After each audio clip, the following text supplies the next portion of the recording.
Donc, vous avez le chapitre 4 sous les yeux. Le maximum pur et simple, qui est ce qui ne peut être plus grand, étant plus grand que ce que nous pouvons comprendre, parce qu'il est la vérité infinie, nous ne pourrons l'atteindre autrement que de manière incompréhensible. Donc ici, il faut prendre le mot comprendre, presque littéralement, comme prendre avec. On ne peut pas prendre avec soi, embrasser l'infini. Nous ne pouvons donc l'atteindre que de manière incompréhensible. Ici, donc, il faut saisir qu'on ne peut pas saisir, ce qui est ce maximum pur et simple, car on ne peut pas le saisir, comme on le verra, dans la mesure où il est au-delà du quantifiable, c'est-à-dire du mesurable, c'est-à-dire du pensable. Ouais. En effet, comme il n'est pas de sa nature d'admettre un plus ou moins, il est au-dessus de tout ce que nous pouvons concevoir. Ouais. Car toutes les choses que nous appréhendons par les sens, la raison ou l'intellect, diffèrent tellement en elles-mêmes et de l'une à l'autre qu'il n'y a entre elles aucune égalité précise. Vous voyez que Nicolas distingue ici trois niveaux. Le niveau des sens, celui de la raison et celui de l'intellect. Et cela peut nous rappeler la distinction que fait Kant lui-même. Le niveau des sens, la chose en soi est offerte au sens. Et puis, la raison, c'est la Vernunft, hein, la raison pure, qui, elle, produit ses propres formes a priori, de telle manière que j'appréhende la chose en soi, non pas à partir des sens, mais à partir de ce que je produis comme un objet, ce que je connais, c'est pas la chose, mais l'objet que je produis, que je construis avec mon esprit, avec la Vernunft. Hein. Quant à la Verstand, à l'intellectus, c'est ce qui dépasse la raison, et qui se noie dans l'inconnaissable. Dans l'inconnaissable. Donc, ce qui est intéressant, c'est de voir ici la filiation, la genèse même de la pensée kantienne dans Nicolas, chez Nicolas. Ce qui est intéressant, c'est de voir qu'en effet, la connaissance ne commence pas au niveau des sens. Les sens ne font pas partie de la capacité de connaître de l'entendement humain, de l'intelligence humaine, comme chez Aristote, évidemment. Bon, il n'y a rien d'empirique dans la connaissance chez Kant, non? Oui, mais disons que... Il n'y a pas d'abstraction, ni chez l'un ni chez l'autre. Oui. Les mathématiques sont le fondement, les nombres et les figures géométriques, les nombres arithmétiques, hein, et les figures géométriques sont pour Nicolas le modèle de la science certaine. Voilà. Cela veut dire que le savoir ne commence pas au niveau des sens. Et que l'interrogation philosophique, donc, ne jaillit pas de ce que les sens me révèlent comme étant extérieurs à moi, car les sens sont comme autant de fenêtres ouvertes sur le monde extérieur, qui, alors, est le ressort de l'interrogation métaphysique, au sens où l'interrogation métaphysique ne consistera pas à dire comment je connais ces choses-là, mais comment se fait-il que les choses soient. Vous voyez la différence qu'il y a entre une philosophie donc de l'être, qui est une philosophie qui part empiriquement, donc du constat qu'il y a quelque chose, et qui s'interroge sur le fait qu'il y ait quelque chose, et non pas rien, alors que la philosophie de la connaissance, elle ne part pas de ce qui est offert au sens, mais elle s'interroge sur comment je peux connaître quelque chose, et produire du connaissable, du cogitable, du pensable. Peut-être pour ça que... La ratio, c'est l'esprit mesurant. Voilà. L'intellect, lui, débouche sur l'immense, l'impensable. C'est pour chez Kant aussi, la Verstand débouche sur du l'impensable. Il faut distinguer le connaissable et l'impensable. Voilà, c'est la clé. Les figures géométriques sont finies. sont finis. La méthode de la transemption consiste à passer du fini à l'infini, c'est-à-dire aller au-delà des mathématiques, passer de la raison calculante à l'intellect qui se tourne vers l'infini. Mais Kant va distinguer le connaissable du pensable, quoi, et de l'impensable. Il s'agit donc de nous dépêtrer de cette pensée finalement transcendantale, au sens d'a priori, de sujet qui produit son objet. Qui n'est sujet que parce qu'il produit un objet. Aujourd'hui, avec Heidegger, on veut dépasser la distinction sujet-objet. Il ne s'agit plus de distinguer sujet et l'objet, parce que l'objet est considéré indépendamment de tout sujet, maintenant. L'objet, c'est ce qui se présente à partir de lui-même, indépendamment de toute conscience à laquelle il se présente, c'est-à-dire indépendamment de tout sujet transcendantal auquel il pourrait se présenter, quoi. Bon, alors continuons la lecture de ce chapitre, et puis n'hésitez pas à intervenir, comme vous le voyez, ça permet d'avancer, quoi. J'hésite pas, alors. Allez-y, oui.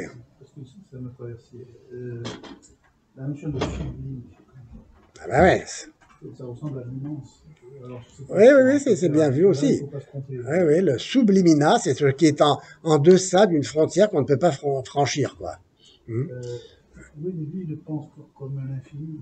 Eh ben justement, mais justement, on s'aperçoit que justement l'infini, c'est ce vers quoi on est tourné, et que vers lequel justement on est tourné vers l'infini, qu'on approchera sans cesse, sans l'atteindre jamais. Voilà, c'est ça, c'est ça les conjectures, c'est ça on avance sans cesse, sans jamais atteindre le but, quoi. Hein, de telle manière que le chemin devient le but, à la limite, et que il s'agit de savoir s'orienter dans la pensée, comme dit Kant, justement. Hein, parce que nous allons vers un objet qui nous échappe, quoi. C'est-à-dire l'infini. L'infini. Voilà. On est sub-limite. Voilà. On vise la limite, mais on ne peut pas viser plus loin. C'est fini. Une finitude, finalement. Oui, c'est ça. Voilà, c'est ça, c'est la limite qui. Voilà. C'est un peu comme, c'est pourquoi vous retrouvez, c'est pourquoi il est intéressant d'étudier les présocratiques, hein, la peiron, c'est ça, c'est l'illimité.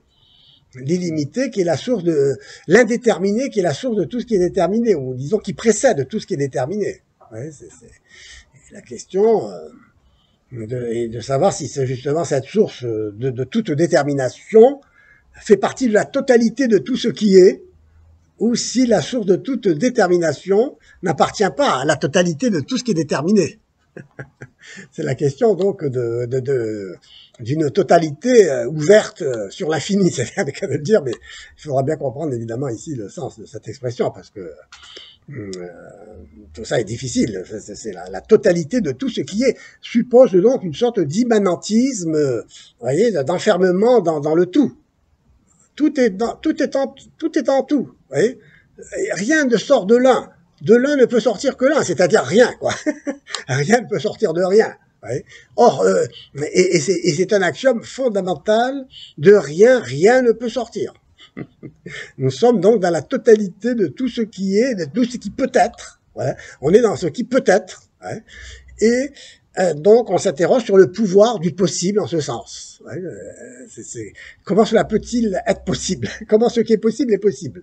Ouais, comment cela s'est-il réalisé, quoi? Ouais, c'est pourquoi le principe d'individuation de Duns Scott est aussi un peu une clé peut-être de lecture. Ouais, parce que c'est l'essence, à partir du moment où un étant n'est pas composé d'un acte d'être et d'une essence, s'il n'est que pur étant sans acte d'être, s'il est avec une essence comme le pensent les modernes, il faut que l'essence donc se donne l'être à l'étant. Il faut que l'être soit déduit de l'essence, pour ainsi dire, de l'étant, pour que l'étant soit. Ouais, et ça, alors là, c'est justement la philosophie moderne de la subjectivité, de la production de l'objet, de la chose comme un objet connaissable.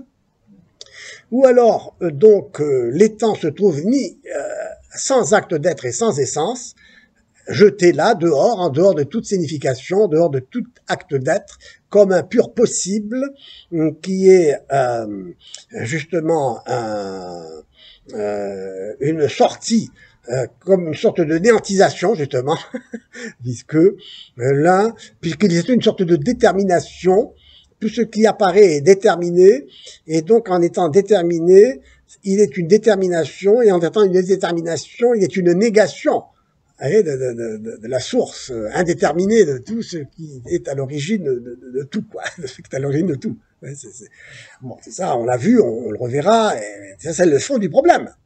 Le fond du problème, c'est extraordinaire. Ouais, c'est pourquoi une philosophie de l'un est une philosophie qui est une philosophie finalement de l'enfermement, quoi, dans la totalité. Ouais, et ne résout pas le problème de l'un et du multiple, quoi, du multiple. Si tout est un, quel est le statut du multiple? Tenez la question de Parménide déjà. C'est pourquoi Zénon d'Élée, le disciple de Parménide, n'est-ce pas, voulait prouver pour défendre son maître que le multiple n'existe pas, que le changement n'existe pas, que rien ne se meut, que rien ne se diffère, rien ne change. Tout est dans l'immobile et dans l'immuable. C'est intéressant. Et c'est pourquoi Descartes lui-même devra prouver que le multiple existe, que le monde extérieur existe, puisqu'il part du cogito. Il est enfermé dans le cogito. Il s'enferme dans le cogito, ne l'oublions pas, comme en doutant de tout, parce que le doute a créé le rien, si vous voulez, a réduit tout à rien, quoi.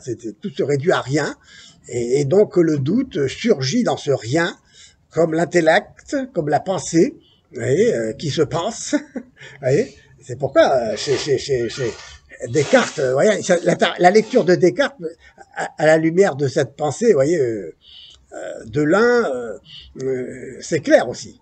Parce que dans le fond, j'ai fait un cours là-dessus, si ça vous intéresse, hein, de Nicolas de Cuse à Descartes, vous pouvez voir. Hein.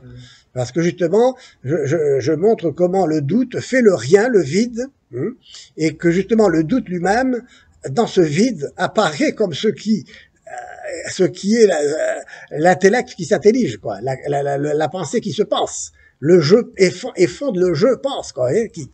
Mais alors à partir de là, puisque je suis enfermé déjà dans le je pense, que deviennent les choses extérieures?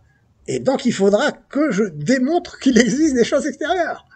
Alors que si je faisais confiance au sens, je n'aurais pas à démontrer que les choses extérieures existent.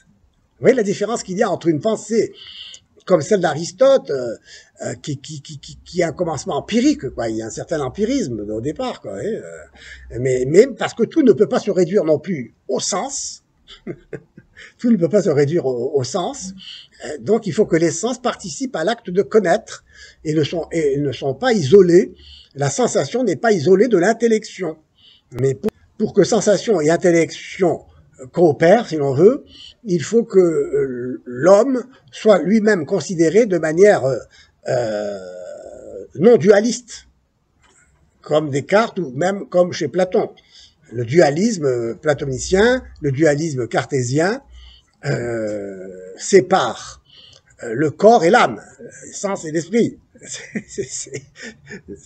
Oui, c'est pourquoi donc ce qui est donné au sens ne fait pas foi. Je doute de tout ce qui m'apparaît et qui est donné au sens. Mais ce n'est pas parce que je peux douter que les sens me trompent une fois qu'ils me trompent toujours.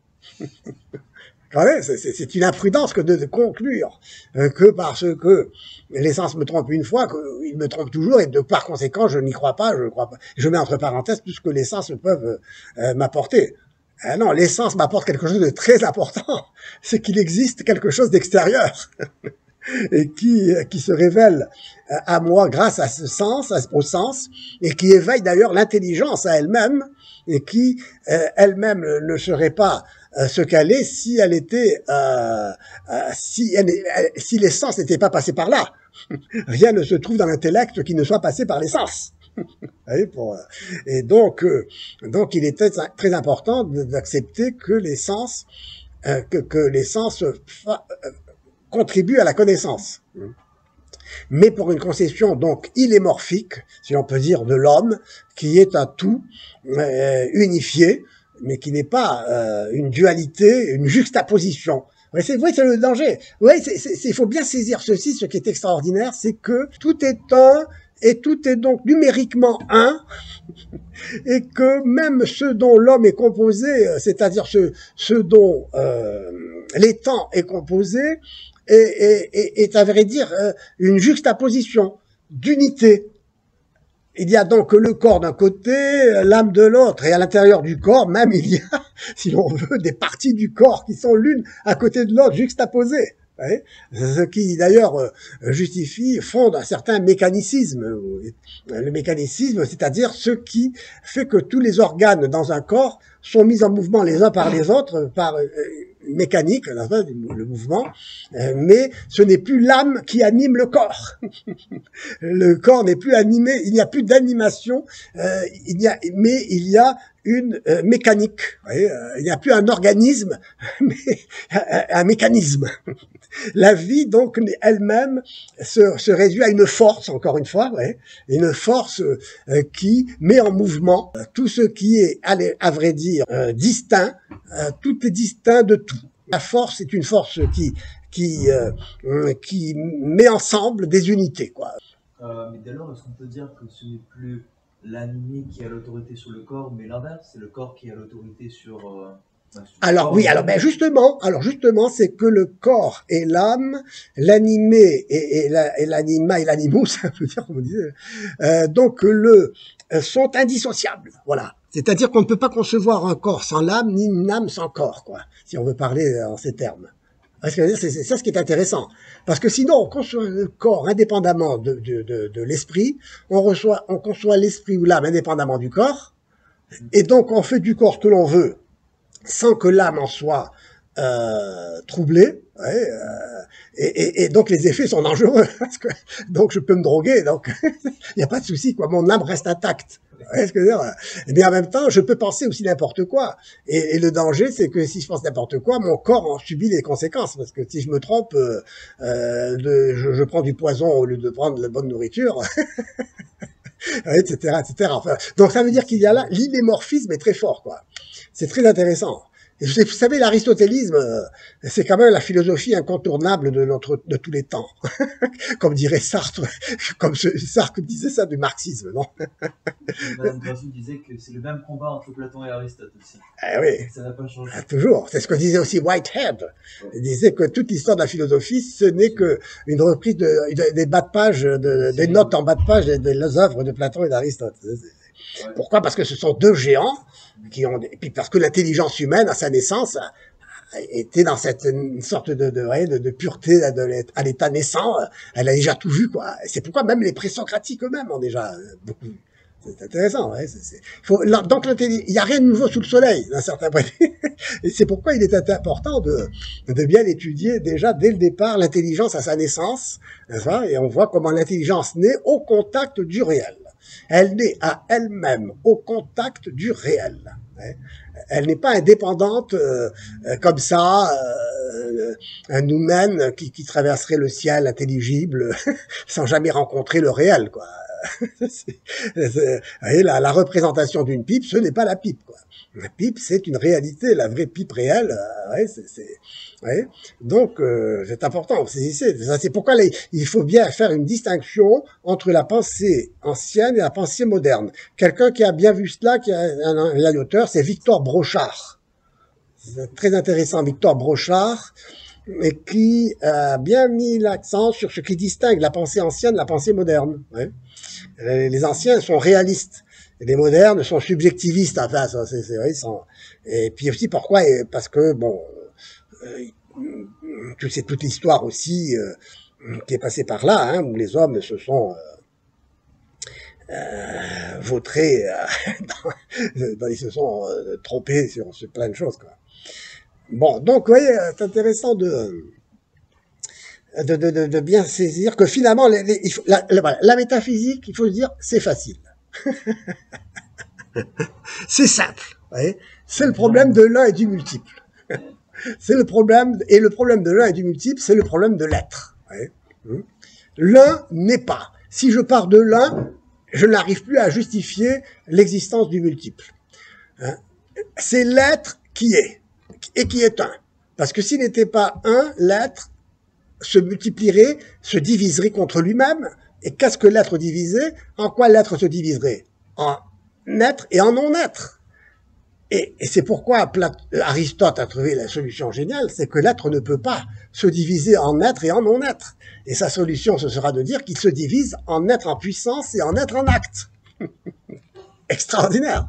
Et donc, seul l'être en acte est à la source et au commencement de l'être en puissance. Parce que si tous les êtres sont en puissance et en acte, tous ces êtres qui sont en puissance et en acte doivent remonter à un être qui n'est pas lui-même en puissance et qui est pur acte. Mais pour Aristote, ce pur acte, cet acte pur, c'est l'acte pur de la pensée qui se pense. Ouais. Alors qu'au Moyen-Âge, avec Thomas d'Aquin, par exemple, ce sera non pas l'acte pur de la pensée qui se pense, mais l'acte d'être. Ce ne sera pas l'acte d'intelliger, mais ce sera l'acte d'être. Ouais. L'acte pur d'être. Ouais. Extraordinaire. Ça ouvre des perspectives extraordinaires. Ouais.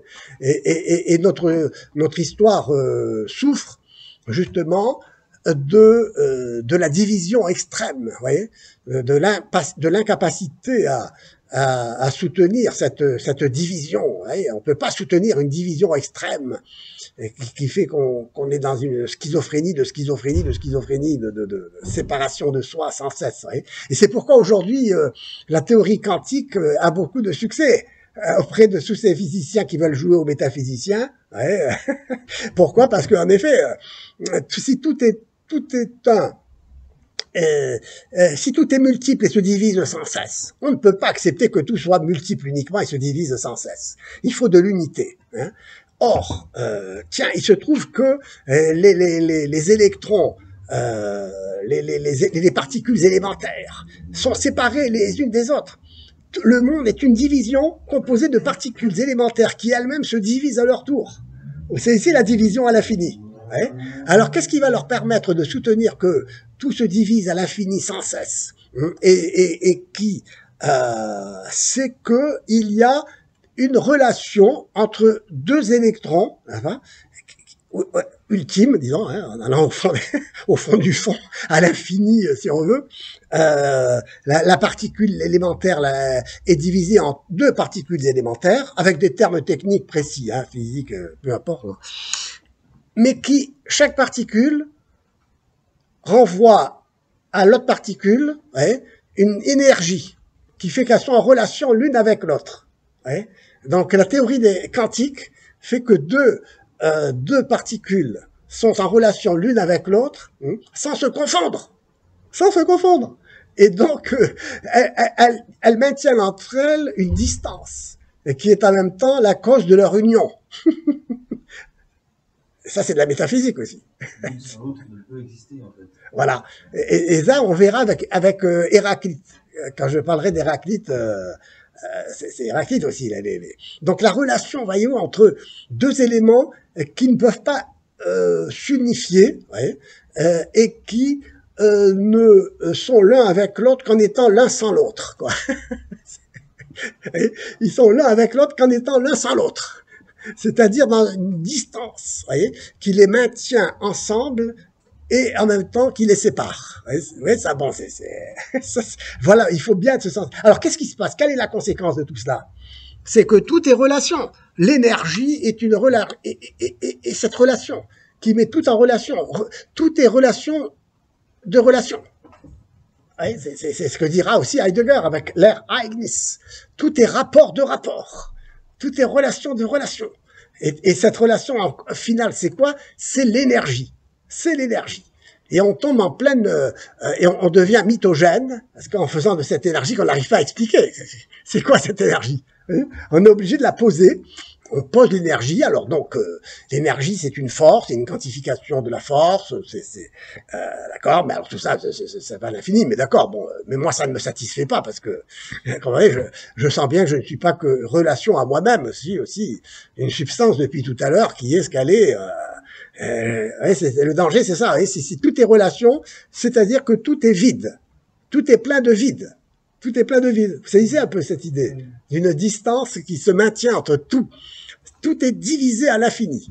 Et donc, mais alors, comment se fait-il qu'il y ait un ensemble de choses, une totalité de tous les états, voilà. Comment se fait-il qu'il y ait un univers, ça qui soit une totalité de tout ce qui est, c'est qu'il est donc pure relation à soi, jusque dans l'infini, et vous voyez, donc il y a une sorte de nécessité de penser, quoi, même dont moi j'aime bien Empédocle qui explique déjà cela quand il dit que tout s'unit et tout se divise, dans un éternel recommencement de tout ce qui, après être divisé, doit se réunifier sous l'effet d'une force agissante qui n'est autre chose que la nature elle-même. Et donc, c'est une explication géniale qui sera reprise par Nietzsche aussi, puisque Nietzsche aussi, la force, c'est la vie, le vouloir vivre, la volonté de puissance, la Kraft, la force. Donc, donc tout est force, rapport de rapport. Et donc, sans un recommencement éternel de toutes choses, qui se séparent, qui s'unissent, et là, il y a, et donc cela veut dire que le problème est soit tout est relation, soit il faut s'interroger sur ce qui cesse de se diviser à un certain moment. Il faut s'interroger sur ce qui stoppe la division, ce sur quoi se heurte la division, qui est de l'indivisible. Et cet indivisible n'est pas l'indivisibilité en soi, théorique, abstraite, mais l'indivisibilité de l'être qui résiste, qui est la res de l'être qui résiste, car l'être, l'étant, qui est réellement, c'est ce qui résiste à la division. Voilà. Et tout le problème de l'être et le mystère de l'être, c'est que, et c'est pourquoi Heidegger, lui, il cède à cette tentation d'expliquer l'étant comme ce qui se meurt, quoi, comme une énergie qui s'épuise, une énergie qui s'épuise. Dasein, c'est l'être pour la mort, quoi. Qui est éjecté, quoi. En plus de ça, par ce néant de l'un, si on veut ajouter encore le néoplatonisme là-dedans, c'est quoi l'existence? C'est ce qui est éjecté, jeté dehors par le néant de l'un, n'est-ce pas, qui n'accepte pas que s'ajoute quoi que ce soit à la pureté de son unité, car il deviendrait double. L'un, ça serait d'être indivisible. Vous voyez, si quelque chose s'ajoutait à lui, il ne serait plus un. Donc, il éjecte tout ce qui pourrait s'ajouter à lui. Et il devient donc une force ainsi d'éjection, de projection, qui explique la totalité de tout ce qui est comme cette force qui rejette toute détermination, et qui fait que on revient à une origine qui est l'indétermination pure. Et alors, en métaphysique, cette indétermination pure n'a pas fait l'objet vraiment de la méditation métaphysique. Qu'est cette indéterminée pure, n'est-ce pas? Est source de toute détermination, est l'un, et qui sort de lui-même par fatalité, et donc il faut recourir au mythe pour expliquer l'apparition du multiple, ou alors c'est l'être, n'est-ce pas? Et cet être, et qui donc serait à l'origine de tout ce qui est, sans être lui-même contaminé par ce qui apparaît. Bon, tout ça, il faudra aller plus loin. Mais donc, saisissez donc ce néant qui néantise. C'est le dernier mot de Heidegger. Le néant qui néantise, c'est-à-dire la force de l'un, cette force de l'indétermination pure qui rejette toute détermination. Parce que toute détermination est une négation. Donc, il faut que le principe soit la négation de la négation. Et ça, c'est déjà du maître Eckhart. Et c'est déjà chez les présocratiques. Et alors, ce qui m'amuse, moi, c'est de voir que les physiciens qui jouent aux métaphysiciens, je les charrie toujours un peu. Alors, j'aime bien les physiciens quand ils sont modestes et humbles, d'humbles physiciens. Et quand ils veulent céder à l'orgueil de devenir des métaphysiciens en se servant de la physique pour expliquer la métaphysique, alors là, je sors je sors de mes gonds, quoi. Et donc, qu'est-ce que je vois? C'est que, alors donc ils disent, n'est-ce pas, alors ils sont arrivés au Big Bang, n'est-ce pas, l'univers, le commencement de la totalité, n'est-ce pas, c'est justement le Big Bang, l'indétermination pure du départ, quoi. Donc les physiciens se posent le problème métaphysique eux-mêmes, ouais. Et alors c'est l'imagination qui va prendre le relais. Et qu'est-ce qu'ils vont faire pour comprendre qu'il y a un commencement de toute chose dans une totalité sans fin, quoi, qui peut pas avoir commencé? Eh bien, ils vont inventer le Big Crunch. Le Big Crunch, c'est le fait que, au commencement de toute chose, donc quand tout est développé, comme chez Empédocle, tout est bien divisé, voilà, ou tout est bien unifié, il y a donc une brisure, une rupture, un recommencement absolu de tout ce qui est, tout ce qui doit recommencer, quoi. Enfin, oui, c'est intéressant, ce Big Bang et ce Big Crunch, qui coïncident, comme chez Empédocle, vous voyez, à la fois le commencement et le recommencement de toute chose. Donc, on est dans un infini, dans la totalité, vous voyez, de tout ce qui est, vous voyez. On est dans l'enfermement, vous voyez. Et donc, évidemment, c'est ici qu'il faudra, c'est là où vraiment le problème se pose aussi de l'être, quoi. L'être est. Vous voyez, l'être est. L'être n'est pas la négation du non-être. Vous savez, c'est bien ce qui distingue Parménide d'Héraclite. Héraclite se dit, le chaud, pour être chaud, doit être du non-non-chaud. Vous vous souvenez, quoi, on a vu ça. Mais il est bon de revenir. Tandis que Parménide va dire, non, l'être n'est pas du non-non-être. Pourquoi? Parce que il faudrait que le non-être précède l'être, pour que l'être nie le non-être. Mais le non-être ne peut pas précéder l'être. Le non-être n'est pas. L'être est, c'est quand il dit le non-être n'est pas, c'est la négation de la négation. C'est-à-dire que l'être est la négation de la négation. Donc, l'être n'est pas la négation de la négation parce que le non-être n'est pas. Et donc, ça veut dire que l'être est depuis toujours. L'être, c'est l'être qui est son propre, il n'est même pas son propre commencement. Vous voyez? C'est la notion de commencement qui s'est remise en question au profit d'une chose de l'éternité. C'est un hors temps, quoi. Donc, l'être n'est pas son propre commencement. Alors là, c'est là où le poème de Parménide est insurpassable. Enfin, c'est à relire tous les matins au réveil, quoi, et le soir à son coucher, quoi, pour méditer ce que Parménide a dit. C'est extraordinaire. Vous devez y aller, vous. C'est l'heure, hein. Non, j'ai encore un peu de temps. D'accord. Qui est-ce qui va partir, là? Vous avez cours, je crois. Et vous? On donne le cours dans une demi-heure. Ah non, c'est parfait, ça. Bon, enfin bref, aujourd'hui, on s'est amusé un peu, hein, on est parti un peu dans tous les sens. Mais enfin, c'est bon de poser des questions parce que ça permet de... Donc, vous voyez, la coïncidence des opposés, on y reviendra, hein. La coïncidence des opposés, la coincidentia oppositorum, c'est qu'il ne peut pas y avoir d'opposition dans l'un, quoi. Dans l'un, rien ne s'oppose à l'un. Rien ne peut s'opposer à l'un. Qu'est-ce qui peut s'opposer à l'un? C'est qui peut mettre un terme à l'un, quoi. C'est du non-un. C'est pourquoi, donc, ce qui est en dehors de l'un, c'est du non-un. Et le non-un, c'est quoi? C'est le multiple. C'est la multiplicité. Mais si tout est multiplicité, pure et nue, multiplicité, alors on arrive à cette division infinie. Ouais, puisqu'on ne peut pas parler d'une multiplicité. Ouais.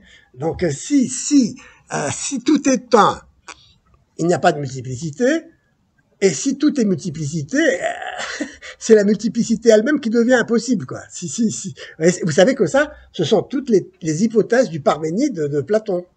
Vous devez absolument lire avec le temps, hein, pas tout de suite, mais vous devez lire donc le Parménide de Platon, et je vous conseille de lire le livre de Jean Val, V-A-H-L ou V-H-A-L, je sais plus, W.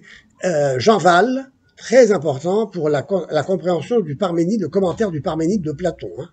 C'est vraiment un exercice très difficile, mais passionnant et très important. Le sophiste et le Parménide, c'est la clé. Bon, donc, c'est pourquoi donc Nicolas de Cuse et de tous les philosophes, si on veut dire de l'un, de toutes les métaphysiques de l'un, celui qui a poussé à bout la logique de l'un, puisque tout est un. Mais en même temps, il a réussi à montrer comment si tout est un, il peut y avoir du multiple, quoi. Et pourquoi il peut y avoir du multiple quand tout est un? Parce que le multiple est lui-même une multiplicité d'unités. Il est le reflet diffracté de cette unité qui, sans se diviser, se répète sans se diviser, sans se différencier. Répétition et différence. Deleuze a repris cette expression. Mais Deleuze lui-même est cusin. Il se réfère à Nicolas de Cuse, Gilles Deleuze. Pourquoi c'est intéressant? Quand on fait du Nicolas de Cuse, attention, on ne fait pas du Moyen-Âge. On est en train de penser d'une manière très contemporaine. Et donc là, vous avez, vous voyez, donc l'unité est donc le maximum contracté, par rapport au maximum absolu, c'est qu'il est un maximum, mais un maximum qui est un reflet du maximum absolu contracté dans le monde multiple, dans la pluralité, mais ça on le verra. Alors donc revenons un peu au texte là. Alors, on en était à toutes les choses que nous appréhendons par l'essence, la raison, l'intellect, diffèrent tellement en elles-mêmes et de l'une à l'autre qu'il n'y a entre elles aucune égalité précise. Donc ceci, on peut le traduire comme le fait que ce sont des facultés, dirait Kant, différentes. Elles sont différentes. Alors que chez Leibniz, que critique Kant, les facultés sont unies entre elles. Bon, ça c'est une indication que je vous donne au passage pour la lecture de... Donc, l'égalité maximale, qui est non autre que soi, et n'a de différence ou de diversité avec rien, dépasse tout intellect. Alors ici apparaît une expression proprement cuséenne, le non-autre. De même que tout à l'heure j'ai parlé du possessed, qui est un concept cuséen, de même le non-autre est un concept cuséen. Parce que le non-autre, c'est la définition de ce maximum, de cette unité, de ce principe. Car non autre que soi, c'est bien le cas de l'un qui ne peut pas devenir autre que lui-même. Donc il est non autre, et alors donc il va écrire un dialogue en donnant ce titre à ce dialogue, le non-aliud, le non-autre. Ça a été pour moi la première traduction que j'ai faite de Nicolas de Cuse, le non-autre. Ça m'a amusé, quoi. Parce que je pensais à Lévinas quand j'ai travaillé ce texte. Alors, le non-autre, attention, le non-autre est non autre que le non-autre, dira-t-il. Bon, cette pensée, vous voyez, qui est toujours un peu... qui à un certain moment se devient presque difficile à comprendre, mais qui quand même reste compréhensible, disons. Donc l'égalité maximale, vous voyez, est non autre que soi. Il ne peut pas y avoir de différent, de diversité.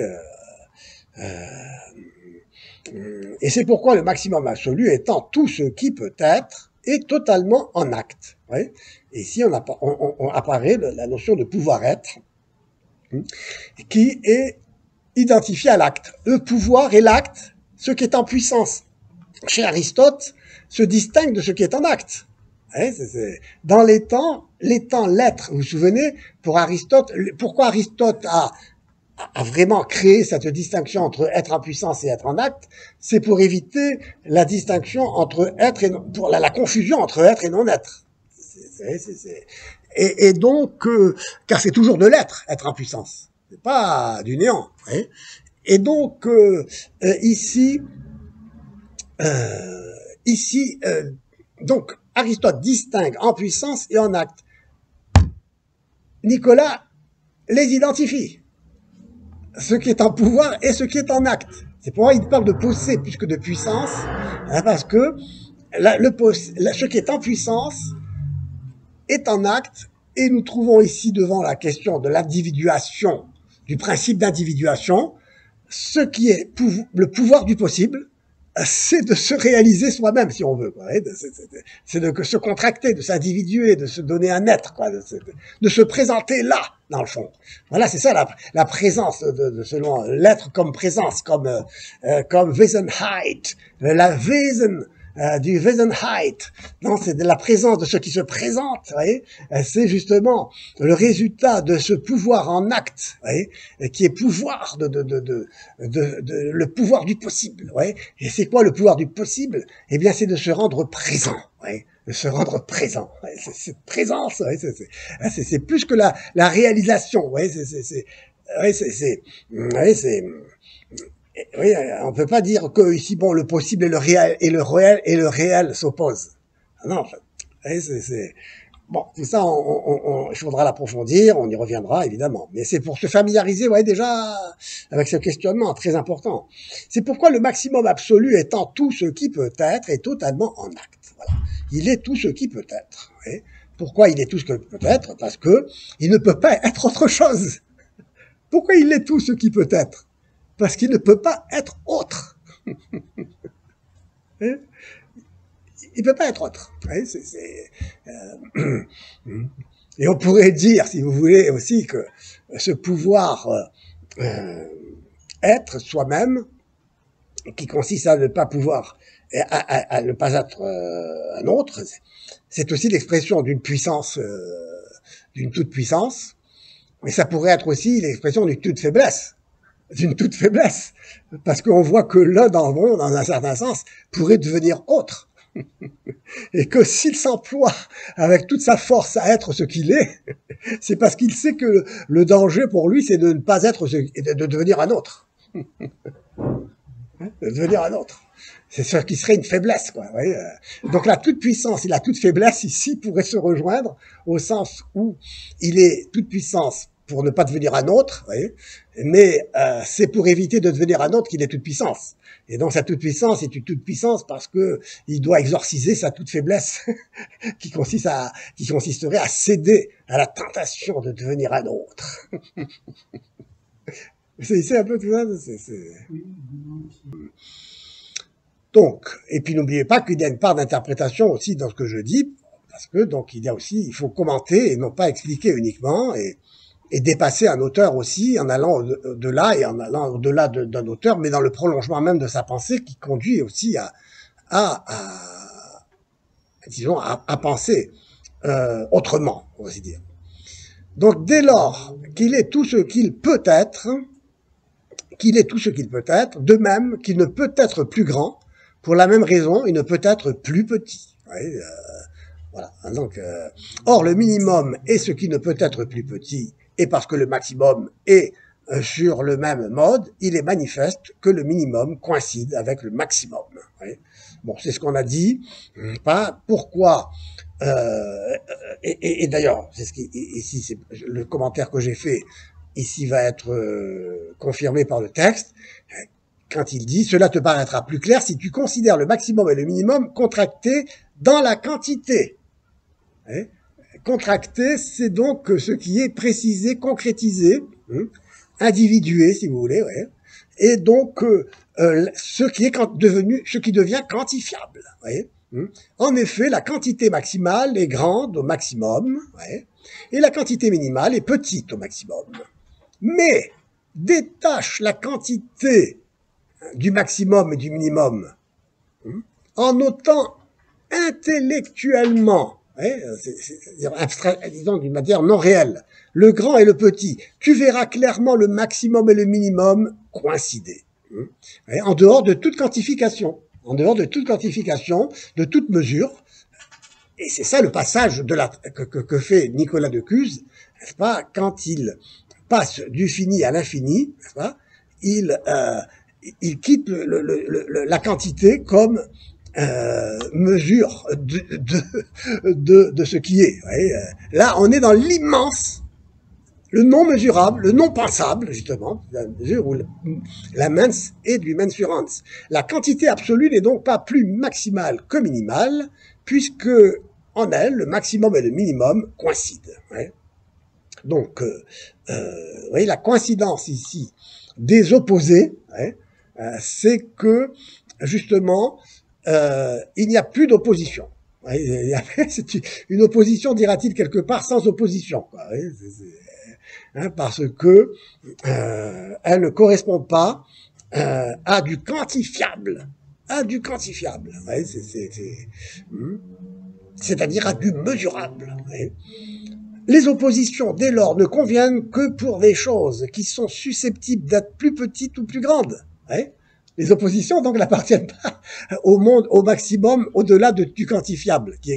C'est ce qui appartient, les oppositions font partie du monde où les choses peuvent être plus petites ou plus grandes, et qui se rapportent à l'une à l'autre différemment, mais cela n'est pas le cas du maximum absolu, qui est au-dessus de toute opposition.